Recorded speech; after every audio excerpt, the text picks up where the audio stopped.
Netcasts you love. From people you trust.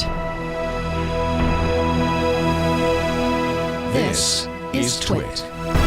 Bandwidth for iFive for the iPhone is provided by Cashfly at CACHEFLY.com. This episode of iFive for the iPhone is brought to you by Gazelle, the fast and simple way to sell your used gadgets. Find out what your used iPhone, iPad, and other Apple products are worth at Gazelle.com.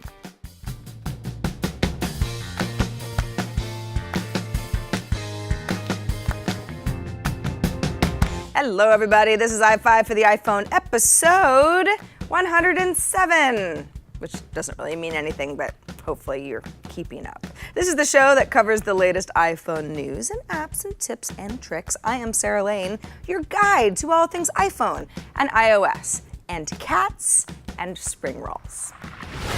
Number one. So something I've always found kind of curious about Reddit, which is a site that I love very much, is that the company has never actually had an official app. Usually popularity that Reddit has warrants an app, right? At least at this point. Now, there are a few decent third-party apps, but not until this week. Nothing official from Reddit itself. However, that all changes. Say hello to Reddit's brand new AMA app. Now, AMA stands for Ask Me Anything, which is one of the best things about Reddit, hands down. You've got celebrities and experts and random people with interesting stories to tell. And what's nice about an AMA is that anybody can start an AMA about any topic at all, and then anybody in the Reddit community can ask questions that get voted up and down by the rest of the community members. Now, I even did one of my own AMAs a few years ago. Very interesting. The only thing not great about the way AMAs look on Reddit.com is the way that the comments get threaded themselves. It can be kind of a mess. In the AMA app, you can sort by questions that have already been answered. That's really helpful, versus questions that weren't addressed. If an AMA is actually active, you can ask a question. You can also sort by a new AMA or an AMA that's getting a lot of attention, a hot AMA, or the all-time most participated and voted on AMAs. Now, if someone else asks a question that you want answered, you of course can vote that question up, give it a little bit more visibility, or just browse AMAs in various categories: entertainment, politics, whatever. I'm a pretty big AMA fan myself. In fact, we do talk about AMAs every week on Twit's new show, Reddit Up, that I host with Chad Johnson. You should totally check it out. It's a great show, twit.tv/Reddit. Okay, and even though AMAs are just a small part of what happens on Reddit.com every day, it seems like the right franchise to make a standalone app out of. And it's free, of course. Number two, we got an app recommendation from Shane via Twitter the other day about a 3D app called Seene. That's Seene. It's very cool, so I'm just going to go ahead and share it with you right now. The app combines image, depth, and movement into either a 3D photo or a video or a GIF. The idea is to add slight movement, nothing too crazy, to what would otherwise just be a photo while you're capturing the photo. It takes a little getting used to, but I got the hang of it pretty easily. You can refocus and blur your photos after taking them by adjusting the depth of field. You can add a filter to enhance the image. You can post that image to the stream once you're happy with it. And then, of course, you can check out other people's scenes. Now, I've talked in the past at length about how hard it is to create an entire social network around what's essentially a photography gimmick. And I think Seene is going to have the same problem here. Everybody's already on Instagram. Do they really need their images to all have these 3D effects? What I do like about Seene, though, is that it lets you take a cool shot that you like in the app, but then you can save it as an image, as a video, or even as an animated GIF, which is a nice little try tool right there in the app. I like that. People are a creative bunch after all. By the way, the app is free and supports iPhone 4Ss and newer.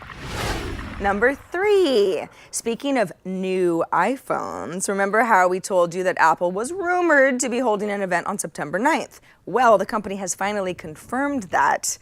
Although we don't have any actual official information besides the tagline, "Wish we could say more," that was on invites sent out to people in the press. Now, this is supposedly Apple's annual new iPhone event. But what's the more part about? If you really want to try to be a conspiracy theorist about this, does it mean we're getting a wearable? Now, Recode reports that yes, actually, that fabled iWatch, or whatever it's called, will be part of the announcement on the 9th, but consumers won't be able to actually get one until 2015, which is clearly after the holiday buying season, which is a little odd. We do know that the event will be held at the Flint Center for the Performing Arts in Cupertino, California. That's the same city where Apple's corporate headquarters are located, and not at Yerba Buena Center in San Francisco, where past iPhone announcements have happened. So, all right, we're not mind readers here, but let's conservatively say that this year is already very different from the Apple status quo, and I certainly hope a wearable is part of the lineup next week. We'll be covering the event live on Twit, by the way, as we always do, so join us, won't you? This episode of iFive for the iPhone is brought to you by Gazelle.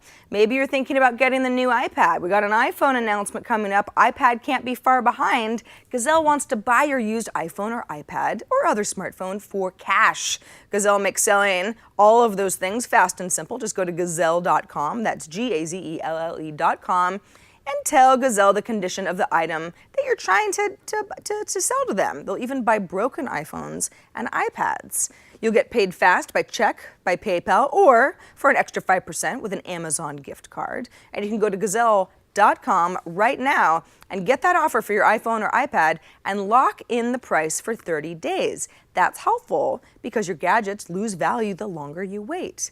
Paid in cash, payment is fast, it's risk-free, those offers are good for 30 days, and Gazelle will even wipe your data for free.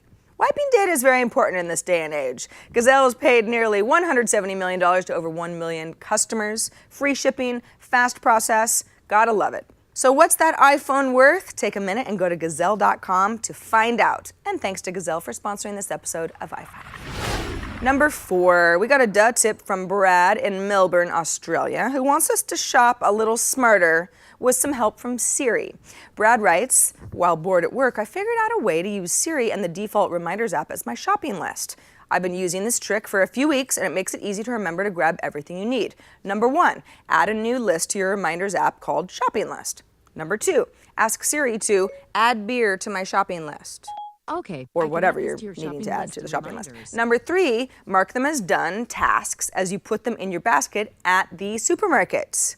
Hey, that's a great little tip, Brad. It's easy, it uses tools that come pre-installed on the iPhone, and it keeps you more organized at the grocery store, which technically gives you more time to eat, which is a good thing. Finally, number 5. So how often do you watch a TV show or a movie on Netflix and then you think, you know who would really like this documentary? My friend Tabitha. Netflix figures that, a friend of yours, Tabitha, is probably also your Facebook friend, right? And has just launched what it calls its new social recommendation feature that allows anybody to easily and privately recommend shows that they like to people that also might like those shows. So here's how it works. When you finish watching something, you'll be asked if you know anybody who would like that show, and then prompted to find that friend or friends by connecting to Facebook. Now, the good news here is that connecting will not post anything to Facebook and will not share what you're watching to your friend's news feed. When you are ready to share with a particular friend, though, you can give them a little message, and then that friend will receive the recommendation the next time they log into Netflix. It's important that it's not the next time they log into Facebook, and I think that really cuts down on the spamminess of this kind of tool. Because if they launch Netflix, they probably want something to watch, right? It's the right app. Netflix explains that for friends who haven't already connected Netflix and Facebook, the company will send your recommendation as a private message to Facebook Messenger. I know some of you aren't really gonna like that, but it's a good way for Netflix to remind people that this feature actually exists. By the way, Facebook recommendations are free, not just in this iPhone app, but also iPad, PS3, Xbox, and some set-top boxes and smart TVs.